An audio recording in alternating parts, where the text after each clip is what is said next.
এবার মানুষের বড় আকাঙ্ক্ষা ছিল একটা পরিবর্তন, বিশেষ করে যুব সমাজ, তারা একটা পরিবর্তন চেয়েছিল। হ্যাঁ, পরিবর্তনের পক্ষেই জনগণ অবস্থান নিয়ে ভোট দিয়েছে। বলবেন ভোট দিলে তাইলে আপনারা সরকার গঠন করলেন না কেন? এটা তো ঠিকই, এই প্রশ্ন তো যথার্থ প্রশ্ন। আবার জিজ্ঞেস করবেন ভোট যে দিছে তার প্রমাণ কি?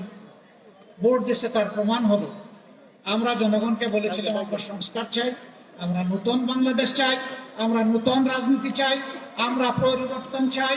এই চাইয়ের পক্ষে যারা আছেন তারা হা ভোট দিবেন।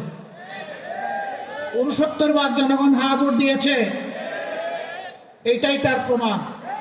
যারা এখন ক্ষমতায় আছেন তারা বলেছেন তারা না ভোট দিবেন, তারা না ভোট দিয়েছেন, এইটাই প্রমাণ তারা সংখ্যাগরিষ্ঠ মানুষের ভালোবাসা এবং ভোট পান নাই।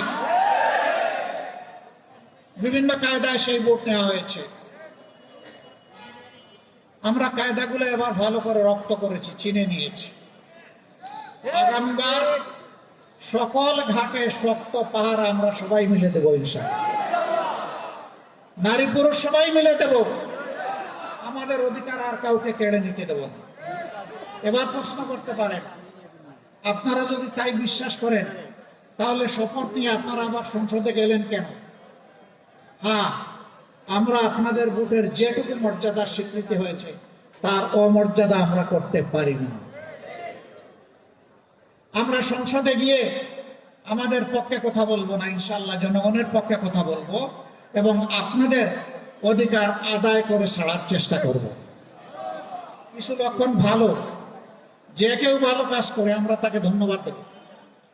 আমরা সবার আগে বলেছিলাম আমাদের এমপি মন্ত্রী কেউ হলে সরকারি প্লট নিবে না, বিনা ট্যাক্সের গাড়ি আমরা চড়বো না।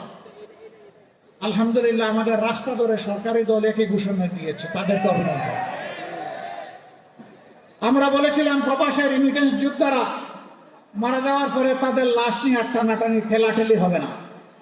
আমরা সম্মানের সাথে রাষ্ট্রীয় দায়িত্ব এবং খরচে আমাদের ঘাড়ের উপর তাদের পবিত্র লাশ বাংলাদেশে নিয়ে আসব। বর্তমান সরকার একই ঘোষণা দিয়েছে, তাদেরকে অভিনন্দন। আমরা সরকারকে বলবো মানুষের সবচেয়ে বড় অধিকার ভোটের অধিকার, এটা হরণ করা হয়েছে, আগামীতে এটা যেন হরণ করা না হয়। তারা যদি এইটা হরণের পথ থেকে সরে আসেন আমরা তাদেরকে আরেকবার অভিনন্দন জানাই।